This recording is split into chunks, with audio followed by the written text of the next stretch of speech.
नमस्कार, radio money 9 पर आप सुन रहे हैं कंपनी नामा। मेरा नाम है अमन गुप्ता। उत्तर प्रदेश में कितना निवेश करेगी अशोक लीलैंड? क्यों जांच के दायरे में आई रॉयल स्टैग विस्की बनाने वाली कंपनी? और कितना बढ़ गया महिंद्रा का मार्केट कैप? बताएंगे आपको। और इसके अलावा भी होंगी कॉर्पोरेट जगत से जुड़ी कई बड़ी खबरें। तो शुरू करते हैं कंपनी नामा। हिंदुजा समूह की फ्लैगशिप कंपनी अशोक लीलैंड उत्तर प्रदेश में बस कारखाना लगाने के लिए करीब 1000 करोड़ रुपए का निवेश करेगी। कंपनी ने लखनऊ के पास ये प्लांट लगाने के लिए यूपी सरकार से एक करार किया है। टाटा स्टील को ब्रिटिश सरकार से एक बड़ी डील हासिल करने में कामयाबी मिली है।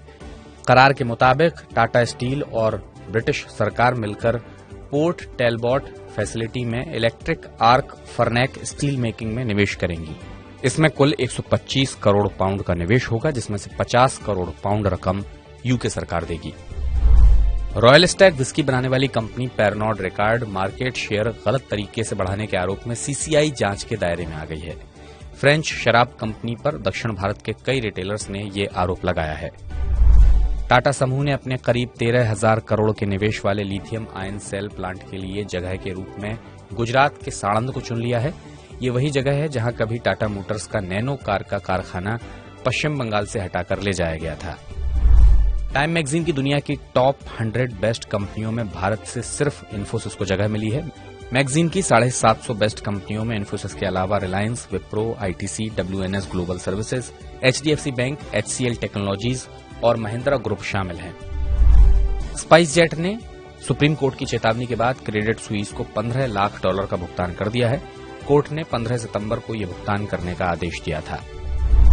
Electric vehicle maker Tesla INC Bharat से करीब $1.9 अरब के पार्ट्स का आयात कर सकती है। केंद्रीय वाणिज्य मंत्री पीयूष गोयल ने जानकारी दी है। मेडटेक स्टार्टअप मेडी का बाजार साल 2024 में 25 से 30 करोड़ डॉलर तक का फंड जुटाना चाहती है। कंपनी के CEO विवेक तिवारी ने ये जानकारी दी है। इस रकम का इस्तेमाल विस्तार योजनाओं के लिए किया जाएगा। सामही होटल IPO को निवेशक खास तवज्जो नहीं दे रहे हैं। ये IPO निवेश के लिए दूसरे दिन तक महज 0.13 गुना ही सब्सक्राइब हो पाया। इसका रिटेल पोर्शन 0.61 गुना सब्सक्राइब हुआ है। यात्रा ऑनलाइन IPO की पहले दिन चाल सुस्ती रही। देश की इस तीसरी सबसे बड़ी ऑनलाइन ट्रैवल कंपनी का IPO पहले दिन सिर्फ 0.11 गुना ही सब्सक्राइब हुआ। कंपनी इस IPO से 775 करोड़ रुपए जुटाना चाहती है। रेस्टोरेंट ब्रांड्स एशिया में शुक्रवार को एक बड़ी ब्लॉक डील हुई, जिससे इसके शेयरों में उछाल देखा गया।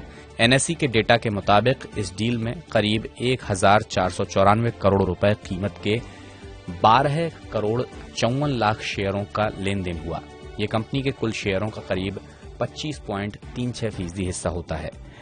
Restaurant brand Asia burger king नाम से क्विक सर्विस रेस्टोरेंट का संचालन करती है।